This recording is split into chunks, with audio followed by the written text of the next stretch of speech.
Hey everybody, we are back. It is another off season. My name is Adam Pohl. I've got Paul Clare with me. We call this the Double A podcast in our pandemic, our year and a half of that. But Paul, this is gonna be a lot of fun. You and me chatting to some great former Baysox players here in this coming off season. It's great to be with you. I am excited about this, Adam.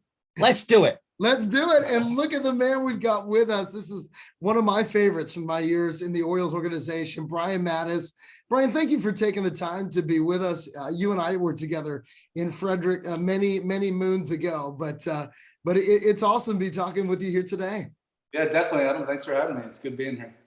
So Brian gets drafted by the Orioles. You're a first-round pick. It was kind of a 1-2 tandem. Yourself and Zach Britton.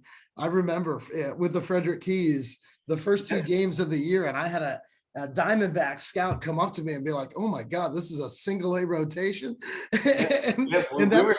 We were stacked. Don't forget about Pedro Beato as well. That's right, Pedro Beato. Yeah, we were good. We had a solid group of guys. So and then what happened was that you got called up. You spent maybe about half that year in Frederick. In that last month, you really got it going. And the cool thing for you is that you really didn't have that much time in Bowie, but your 2 months as a Baysox were spectacular. Tell us about what those starts were like and that ascension to Baltimore, because it happened quickly. It happened real fast. I remember it was right at the All-Star break. I was lucky enough to be honored to be an All-Star in High A with Frederick, and then I got that phone call saying, "Hey, you're going to Bowie." And I think Adam, it was maybe 8 starts or so. Yeah. And I think most of them were at Bowie, which I love pitching in that ballpark there. I love playing there, but I think it was 8 starts. Actually, it was on that 8th start. I believe it was in New Hampshire. It was Double A for Toronto. I think it was New Hampshire, if I can remember right. And I went out for a start and threw the first inning. And then the manager pulled me out. He said, "Hey, you're done. We're giving you the hook after first." I was like, what happened? I punched out 2 guys. I think I walked the guy maybe. And then he's like, "Yeah, you're done. You're pitching in Detroit next week." So I got that call to the big league straight from Bowie. So, I mean, that was pretty special moment for me. But I remember all those starts in Bowie, man. I don't know what it was. I was just on a good run. I love pitching in that ballpark. The mound, I love the mound there. Just like the field preparation, like everything was to perfection. But I was just one of those things. I was just in a rhythm. I was in a groove. I was pitching well. I was playing well. We had a really good team. We were winning. Great manager. Just everything, was coming together. It just really came together. It was a special, awesome time for me. I enjoyed every moment. Playing in Bowie. If I could interrupt though, while you're in Bowie, you had the games, games. That's what you did. But there's the off game time. Right. Give us one of those memories. Like, what's one of the craziest, nicest, wonderful, I don't put whatever word you want to put to it, that you had in Bowie that made you go, I like this. I like this thing we're doing. What do you mean? I mean a lot. What do you mean by that? Like, because I got a few things I guess like off the field, probably. Field stuff, not on the field. Field. Off the field for me. I mean, Bowie is so close to Annapolis, which for me, I mean, it was a cool place to go. There's all the restaurants and shops, and right there, the Navy's right there. But where was the hang? Where was the hang? Where was the one hang? I didn't have a hang, but for me, being from the West Coast, like the food, like the seafood on the East Coast. Like for me, I remember going to Annapolis. I remember just going from restaurant like clams, mussels, like all the seafood. For me, we don't have that in Arizona. You know what I mean? So that was my spot. I don't think we had many off days there, but when I did, that was me. I was all about the food. It's funny, Brian, because that is the nature. That's one of the big changes they've made in minor league baseball going forward is they're extending the season 2 weeks, but they're putting an off day every Monday. And I used to joke when I would tell people that we had 11 off days in 5 months. Yeah. 4 of them were the All-Star break. So in essence, you had 7 days off other than All-Star week in 5 months. Yeah. I mean, people can't even imagine that. No, it was baseball every day. Yeah. That's what I'm saying. I hardly remember having any off days when we did. No, I didn't know that. Wow. Every Isn't Monday. that wild? Wow. Now, one of the I cool didn't know things is that when you look back at this last, 2 or 3 decades of Orioles baseball, there's no doubt with the shining moments of the shining era, of Orioles baseball was, and you were a part of it all. That run from 2012 into 2016. And for you, Brian, being a part of the rise of the Orioles, seeing what it was when you came to Baltimore in 2009 in the midst of double-digit losing seasons in a row, and being a part of that with that young group that you played with in the minor leagues as well, and then being managed by Buck Showalter, that must have been absolutely incredible. It was unbelievable. Adam, I'm getting the chills right now just thinking about it. It's like that 2012 playing in the postseason. I remember wild card. I remember pitching and at the ballpark at Arlington, we had to beat the Rangers in order to move on, and then playing New York. If we could have that series back again, and I think we had them. But that was just awesome. And then on the 14, we made it all the way to the ALCS. We just happened to run into Kansas City, the best, like the hottest team in the ever in the postseason. But yeah, that was special. That was special. We just had such a good group of guys. With Showalter at the helm, he really just put the whole organization together and did great. Dan Duquette as well. And then obviously everybody else in the organization. I think it was just a collaborative effort. But that was pretty special. Just the group of guys we had. We were so talented, but our camaraderie. Everybody was just gelling. We just played. We pitched well. Our bullpen was great. We hit. That has to be, one of the best runs. That was just unbelievable time for me. And to come up, with the Orioles when it was struggling organization, to see where it went. Just to be a part of that and to be there for so long, it was pretty special. But in 2016, now let's go back to that one. Yeah. What I read about is that you were able to get in one game and got one ring. Yeah. How does that feel? Like the ratio of that? Some people go 160 some games, don't get a ring. You went one game, one ring. How does that feel? Like, are you like, I don't deserve this. This is crazy. Or you're like, damn right, it's mine. That's right, it's mine. How are you feeling with that? I feel awesome that I have one. I feel very fortunate with the entire Chicago Cubs organization, how they were, so generous to give everybody that was a part of the team that year a ring. For me, it's hard to say that I'm a World Series champion just because I was only there for one start and pitched one game. But I don't wear the ring. I have it. I have it proudly. My grandparents are from Chicago. My dad's from Chicago, so I wear it on occasion, special occasions, and I wear it proudly. But I don't know if I consider myself really a World Series champion because I wasn't there for the playoffs, and I didn't really contribute in that aspects. But you got to give credit to. I just think it's so cool, that organization, how they. I know Joe Nathan. He was a part of that team. He got a ring as well. He was there just for a couple games. So I just think it's just really cool that they took care of all the guys that were there, that were a part of that. 108 years since that organization won a World Series. And I wish I had it. It's in the other room. I could show you guys. It's pretty sweet. It's pretty cool. On the next episode with Brian, we need to see the ring. We need to see the hardware. Brian, tell us what are you up to now? Because obviously you kind of made a transition out of baseball at a weird time, right? Because the pandemic hits just a few years with you out. How have you been able to make this transition? I know you're from Arizona, and you're back at home living now. Yeah, I'm back at home playing a lot of golf, Adam. Good. Nice. It's funny. I was playing golf the other day with another former. Yeah, you like that? Yeah. I like that. It's nice. Paul's a golfer. I was playing golf the other day with another former Bowie Baysox, Jerry Hairston. Yes.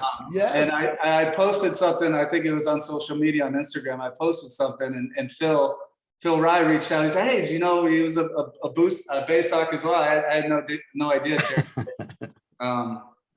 But anyways, playing a bunch of golf. I had played a couple years ago. I'd gone to Mexico. Yeah. And I played for a team in Mexico. The Monclova Acereros was the team. So I was there for a little bit, played a little ball, and then actually tried independent ball for a little bit. I was in Long Island. and won a ring with. It's funny, both of those teams I played for, both of them won their league that year. So, but I was there with Long Island when we won the Atlantic League, and I was part of that. That was cool. That was, and then the next year, the pandemic hit, obviously, and I didn't, there really wasn't any baseball going on other than the major leagues. And I think I got an offer at the time to go to Taiwan to go play. And I was like, well, that could be cool, but it was like right in the thick of the pandemic. So I was like, I don't know, bad timing. And I just didn't play this year. I didn't play. So it's just kind of been playing golf, relaxing, and enjoying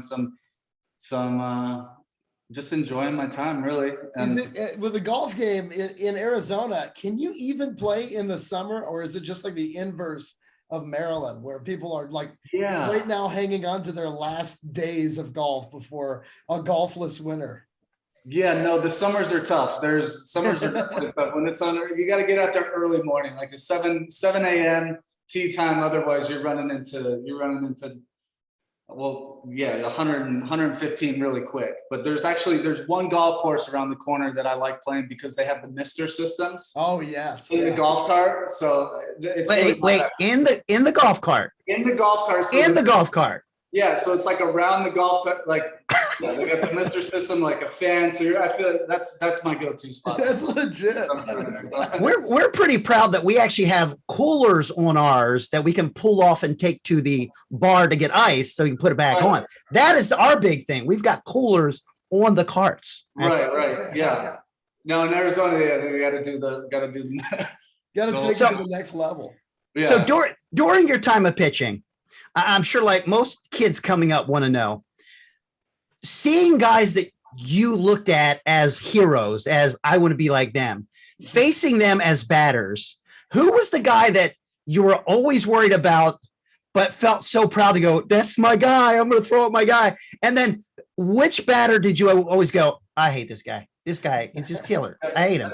That's easy. That's easy. For the guy that I just did not ever want to face, Derek Jeter. This guy, obviously playing in, I love Derek Jeter. The guy's awesome, but for whatever reason, he just owned me. And playing AL East, playing the Yankees all the time, Weeders and I, we couldn't figure him out. I just could not get the guy. I think he's probably batting maybe like 600 off me, in like 30 bats. Like the guy just owned me. I think I struck him out a couple times. I got him in one key situation where I got him on a changeup and the dirt, struck him out. But for whatever reason, I just could not get Jeter out. So he was my least favorite guy to face. But for me, probably one of the coolest at bats for me was facing.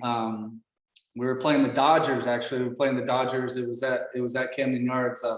An old friend of mine, Andre Ethier, who we actually went to the same high school together. So he was maybe 4 years older. He was 4 or 5 years older than me, maybe a little bit older than that. But he was always kind of like, he took me under his wing a little bit when I was playing college ball in San Diego, and he just made it up to the Dodgers. He would bring me out to games and take me out and hang out with some players and things like that. So I had the one chance to face him in interleague play when the Dodgers came to Camden. And I came in and out of the bullpen, left on left matchup situation. I think I punched him out on a two-seamer, rising up and in on his hand. So I got bragging rights in that aspect on him. But for me, that was pretty cool at that. And Brian, I might be wrong on this, but didn't you dominate David Ortiz? I had. Wasn't that a thing? Wasn't that a thing? I think so. I think I had some decent luck against him. Even if it's not a thing, we're gonna say it was. So it I was a have to thing. go back and look at the stats, but I think I had some decent. Yeah, Brian. Paul, is it time for our our fast five, our quick fire, where we're gonna look? I'll name that when we name the show. We'll do that. Good. 5 questions for you, Brian. Okay. And what it is, I'm just going to give you 2 words, this versus that. You tell me what you think I mean, and then you tell me what your answer is. That's all I need to know. Okay.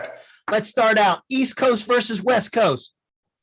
Yeah, in terms of food, in terms of events. It's whatever you want it to be. Well, I'm a West Coast guy. I'm from the West Coast. I like the culture on the East Coast a little bit more. I like the beach. on the West Coast, I like the California beach. I went to San Diego. I like the beach there. East Coast has better, I think has better food. I like the food on the East Coast, but I mean, Well, no answer's wrong. Yeah, but no, it's tough. It's tough to say because I mean, eight good years in Baltimore. I don't want to say I don't like the East Coast. we all got our preferences. Because I'm gonna tell you, you're wrong. You're wrong. It's East Coast. Sorry. It's East Coast. Okay. When you're out and about doing your activities, are you a woods guy or a water guy? I'm a water guy. It's funny because playing on the Orioles, like everybody was in camouflage with their lifted truck, hunting and doing all that in the woods. I had no idea any of that stuff. Somebody bought me a pocket knife once just so I could fit in a little bit. No, I'm a water guy. I'm in the lake, I'm at the beach. I like all that. Yeah, I'm water for sure. Okay, that is a correct answer. Good job. Keeping Okay, track, right, Adam? 1 out of 2. All right. The sound of wooden bat or aluminum bat? Is it the or the tink? See, I'm a pitcher. I'm a pitcher here, Paul. I don't like the sound of that at all. I don't want to hear it either. I don't want to hear any sound. I don't want to hear sound coming out. I want to hear that. I want to hear a So you like the sound of the pop of the mitt. The pop is good. Okay. Yeah. That is a correct answer again. Okay. Are you team Cobra Kai or Miyagi-Do? See, I never saw it. I never saw the Cobra Kai. No, I know it. Okay, that's interview over. Cut this off. Done with him already. That's it. Yeah. All right, last one. When it comes to cars, are you a muscle car or a classic car guy? Well, I have a 1968 Camaro sitting in the garage. Oh, that's like both of them. That's both of them. It's a classic muscle car. So it's. But is it convertible? It's not. It's a hard. Okay, it's muscle. Muscle then. Muscle. It's got a 502 big block. So it's I'm muscle. Yeah, it's got to be muscle. All right. Well, the score was 2-2 with a tie. So I love it. You pulled out a Steelers-Lions game on that one. Good job, buddy. Oh, well, Brian, thank you so much for doing it. You know, Brian, you always had impeccable control, and you have impeccable control in your interviewing as well. So we appreciate it. Thanks, Adam. I appreciate it. Paul, awesome. This was a lot of fun, wasn't it? We'll do it again soon. I'm looking forward. And Brian, you're still a champ to me, buddy. All right, thanks, Paul. Appreciate that, man. All right, buddy.